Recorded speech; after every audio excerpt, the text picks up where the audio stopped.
दोस्तों आप देख रहे हैं पुस्तक एक्सप्रेस। दोस्तों मिलिए मैट हैग से। मैट हैग एक बहुत ही फेमस राइटर हैं।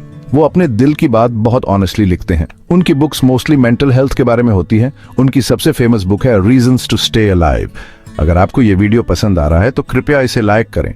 अगर कंप्लीट वीडियो देखने के बाद पसंद नहीं आया तो डिसलाइक करें। Reasons to stay alive depression के बारे में बात करती है। यह किताब डिप्रेशन के अंधेरे कोने में फंसे लोगों के लिए एक रोशनी की किरण है। यह बताती है कि डिप्रेशन कितना सीरियस होता है। यह सिर्फ एक सैडनेस नहीं है, बल्कि एक गहरी और जटिल स्थिति है जो व्यक्ति के जीवन को पूरी तरह से बदल सकती है। यह बुक लोगों को मेंटल इलनेस के बारे में जागरूक करती है। यह समझाती है कि मेंटल हेल्थ भी फिजिकल हेल्थ जितनी ही महत्वपूर्ण है और इसे नजरअंदाज नहीं किया जाना चाहिए। और सबसे जरूरी, ये लोगों को हेल्प लेने के लिए इनकरेज करती है। ये बताती है कि मदद मांगना कमजोरी नहीं, बल्कि एक साहसिक कदम है। रीजंस टू स्टे अलाइव हमें याद दिलाती है कि हर अंधेरी रात के बाद एक नया सवेरा होता है। ये किताब हमें उम्मीद और हिम्मत देती है कि हम अपने जीवन में फिर से खुशियां पा सकते हैं। ये किताब सेल्फ केयर के महत्व को भी उजागर करती है। ये बताती है कि खुद का ख्याल रखना कितना ज़रूरी है और इसके लिए हमें क्या क्या कदम उठाने चाहिए। ये हमें सिखाती है कि अपने दोस्तों और परिवार से बात करना, अपनी भावनाओं को साझा करना कितना महत्वपूर्ण है। ये हमें बताती है कि हम अकेले नहीं हैं और हमारे आसपास लोग हैं जो हमारी मदद करना चाहते हैं। रीजंस टू स्टे अलाइव हमें अपने पैशन और हॉबीज को फिर से खोजने के लिए प्रेरित करती है। ये हमें बताती है कि जीवन में छोटी छोटी खुशियों को ढूंढना कितना महत्वपूर्ण है। ये किताब सपोर्ट ग्रुप्स और कम्युनिटी सपोर्ट के महत्व को भी उजागर करती है। ये बताती है कि जब हम एक दूसरे का साथ देते हैं तो हम और मजबूत बनते हैं। अंत में रीजंस टू स्टे अलाइव हमें याद दिलाती है कि जीवन अनमोल है। ये हमें सिखाती है कि हर दिन एक नया अवसर है और हमें हर पल को पूरी तरह से जीना चाहिए। हैग का अपना संघर्ष, एक पर्सनल जर्नी। मैट हैग एक प्रसिद्ध लेखक जिन्होंने अपनी लेखनी से लाखों लोगों के दिलों को छुआ है। उनकी यह यात्रा केवल एक लेखक की नहीं, बल्कि एक इंसान की भी है। एक ऐसा इंसान जिसने अपने जीवन में कई उतार चढ़ाव देखे हैं। हैग खुद भी डिप्रेशन से गुजर चुके हैं। यह एक ऐसा समय था जब उन्हें लगा कि सब कुछ खत्म हो गया है। उनके लिए हर दिन एक नई चुनौती थी और हर रात एक नई लड़ाई। लेकिन उन्होंने हार नहीं मानी। उन्होंने अपने अंदर की ताकत को पहचाना और अपने जीवन को फिर से संवारने का निर्णय लिया। उन्होंने अपनी लाइफ स्टोरी इस बुक में शेयर की है। इस किताब में उन्होंने अपने अनुभवों को बड़े ही ईमानदारी और संवेदनशीलता के साथ प्रस्तुत किया है। यह किताब न केवल उनके जीवन की कहानी है, बल्कि उन सभी लोगों के लिए एक प्रेरणा है जो किसी न किसी रूप में मानसिक स्वास्थ्य समस्याओं से जूझ रहे हैं। ये बुक उनके स्ट्रगल्स और विक्ट्रीज के बारे में है। यह किताब हमें यह सिखाती है कि जीवन में कितनी भी कठिनाइयां क्यों ना आए, हमें कभी हार नहीं माननी चाहिए। हैग ने अपने संघर्षों को अपनी ताकत बनाया और अपनी जीत को अपनी प्रेरणा। उन्होंने यह साबित किया कि अगर हम अपने अंदर की ताकत को पहचाने तो हम किसी भी मुश्किल को पार कर सकते हैं। ये उन लोगों को होप देती है जो डिप्रेशन से जूझ रहे हैं कि वो भी ठीक हो सकते हैं। ये किताब एक रोशनी की किरण है उन सभी के लिए जो अंधेरे में खोए हुए हैं। यह हमें यह विश्वास दिलाती है कि चाहे कितनी भी कठिनाइयां क्यों ना हों, हम हमेशा एक नई शुरुआत कर सकते हैं।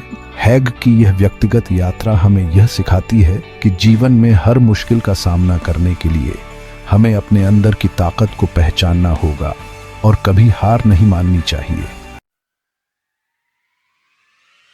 इस बुक में बहुत सी कहानियां हैं। ये कहानियां उन लोगों की हैं जो डिप्रेशन से बाहर निकल आए हैं। वो अपनी जर्नी और लर्निंग्स के बारे में बताते हैं। ये शो करता है कि अंधेरे के बाद उजाला जरूर आता है। एक कहानी एक ऐसे व्यक्ति की है जो लाइफ से हार मान चुका था, लेकिन परसिवियरेंस और सपोर्ट ने उसे जीने की राह दिखाई। ये शो करता है कि रेजिलियंस से हमें होप मिलती है। उस व्यक्ति का नाम था मैट हैग। मैट सीवियर डिप्रेशन और एंजाइटी से जूझ रहे थे। उन्हें ऐसा लगता था कि उनकी जिंदगी में कोई मकसद नहीं है। एक दिन मैट ने एक किताब लिखने का सोचा। उस किताब ने उनके दिल को छू लिया। उन्होंने सोचा, क्यों ना मैं भी अपनी कहानी लिखूं। उन्होंने अपने बचाए हुए पैसों से कुछ राइटिंग सप्लाईज खरीदे और घर आकर लिखने लगे।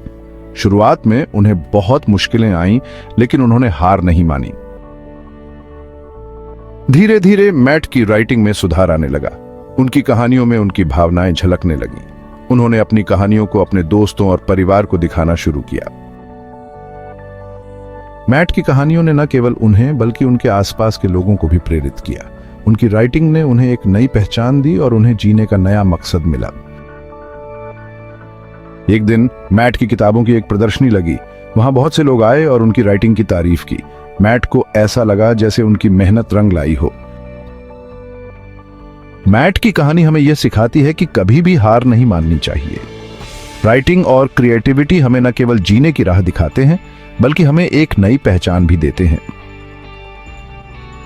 मैट की तरह हम सभी को अपनी जिंदगी में कुछ ऐसा ढूंढना चाहिए जो हमें प्रेरित करे और हमें आगे बढ़ने की ताकत दे। यही कहानियां हमें जीने की असली वजह बताती हैं।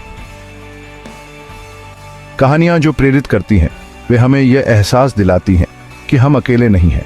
हर किसी की जिंदगी में मुश्किलें आती हैं, लेकिन हमें उनसे हार नहीं माननी चाहिए। मैट की कहानी हमें यह भी सिखाती है कि कभी कभी हमें अपने अंदर की कला को पहचानने में समय लगता है, लेकिन जब हम उसे पहचान लेते हैं तो हमारी जिंदगी बदल जाती है। मैट अब न केवल एक सफल लेखक हैं, बल्कि वह बच्चों को भी राइटिंग सिखाते हैं। वह अपनी कहानी से उन्हें प्रेरित करते हैं और उन्हें सिखाते हैं कि कभी भी हार नहीं माननी चाहिए। मैट की कहानी हमें यह सिखाती है कि राइटिंग और क्रिएटिविटी हमें न केवल जीने की राह दिखाते हैं, बल्कि हमें एक नई पहचान भी देते हैं। यही कहानियां हमें जीने की असली वजह बताती हैं।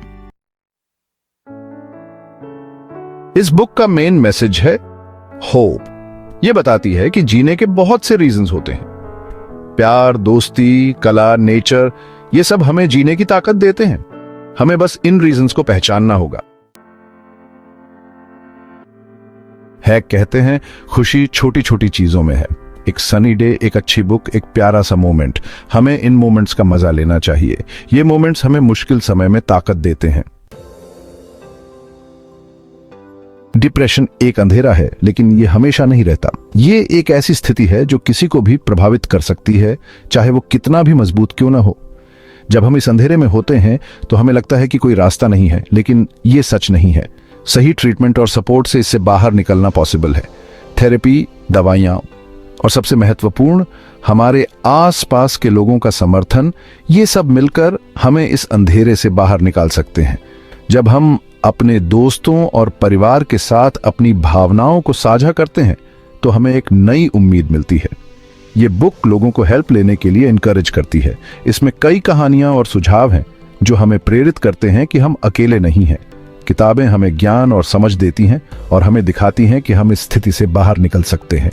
ये बताती है कि आप अलोन नहीं हैं, हम सब आपके साथ हैं। जब हम एक दूसरे का हाथ थामते हैं और एक दूसरे का समर्थन करते हैं तो हम एक मजबूत समुदाय बनाते हैं। परिवार और दोस्तों का प्यार और समर्थन हमें इस अंधेरे से उजाले की ओर ले जाता है।